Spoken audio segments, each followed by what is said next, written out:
এখানে কি করছেন ভাই মরিচ গাছগুলোকে? ভাই মরিচ গাছগুলোকে ট্রাইকোডার মধ্যে আমরা কিন্তু 10 মিনিট ভিজিয়ে নিতেছি।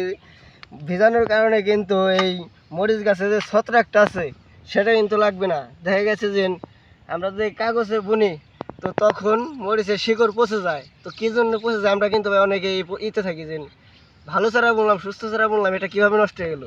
তো এটা কিন্তু ভাই যদি আমি এই ট্রাইকোডার মধ্যে বুনি আমার কিন্তু যে শিকড়টা আছে এই শিকড়টা কিন্তু একদম নষ্ট হবে না।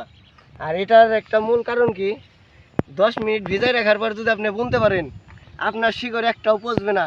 এটা আমি 100% গ্যারান্টি দিয়ে বলতে পারি, কারণ আমি আগে ওই যে জমিটা বুনেছি তো এটাই কিন্তু এভাবে বুনছিলাম দেখেই কিন্তু আমার গাছটি নষ্ট হয় নাই, এখনও সুস্থ আছে।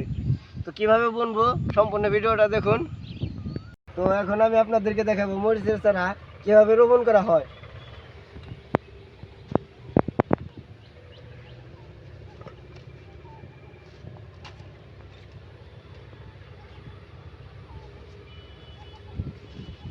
ভাই কিভাবে রোপণ করেন যদি একটু বলে দিতেন।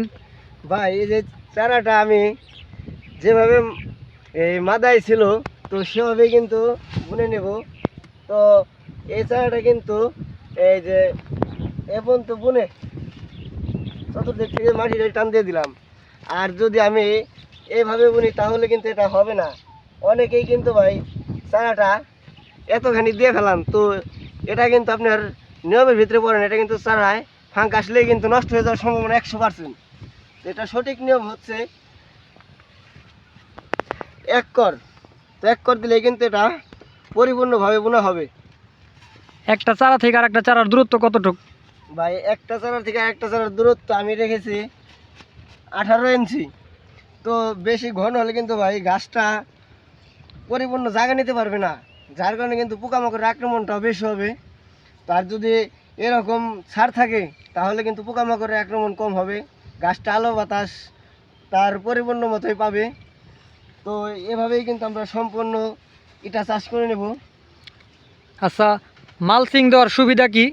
ভাই এই যে এখন কিন্তু ভাই ঝড়ে বৃষ্টির সিজন, তো আমি কিন্তু ভাই ভিটে পানি দিয়েছি। তো বৃষ্টি নামার কারণে কিন্তু ভাই আমার ভিটটি কিন্তু পরিপূর্ণভাবে শুকনো আছে। তো আর যদি আমি এই মালচিং পেপার ছাড়া বুনতাম তাহলে কিন্তু দেখা গেছে মাটিটা আমার ভিজে যেত। আর এর চেয়েও মূল কারণ জমিতে কিন্তু ভাই ঘাস কখনোই জন্মাবে না। তো ঘাসের সাথে সাথেই কিন্তু আমার যে সারটা এই ভিটে আছে তো সেটাও কিন্তু শুধুমাত্র একমাত্র মরিচের চারাটাই সেবন করবে। এটা কিন্তু বাড়তি কোনো ঘাসের ঝামেলা নাই। মানে শ্রমিকের খরচটা অনেক কমে যায়। লেবার খরচ অনেকটাই কমে যায়। আপনারা যদি এভাবে চারা রোপণ করেন তাহলে কিন্তু আশা করা যায় আপনি অবশ্যই সফলতা অর্জন করতে পারবেন। আর যদি আপনি মনে করেন আদিম যুগে চলে যাবেন তো কোনো রকম ভাই বুনে থলাম তাহলে কিন্তু ভাই এখনকার যুগের সাথে আপনি কিন্তু সফলতা আনতে পারবেন না। কারণ ভাই এখন জমিতে আসতে গেলেই কিন্তু ভাই কোনো অধিক লাভবান হওয়া যায় না। তো এখন কিন্তু ছত্রাকজনিত রোগ বেশি, পোকামাকড়ের আক্রমণও বেশি। তো আমাকে এটা দমন করতে হবে কিন্তু নিজেকেই, যে কীভাবে বুনলে আমি সফলতা অর্জন করতে পারবো। তো এটা কিন্তু আপনাকে এই দায়িত্বে রাখতে হবে।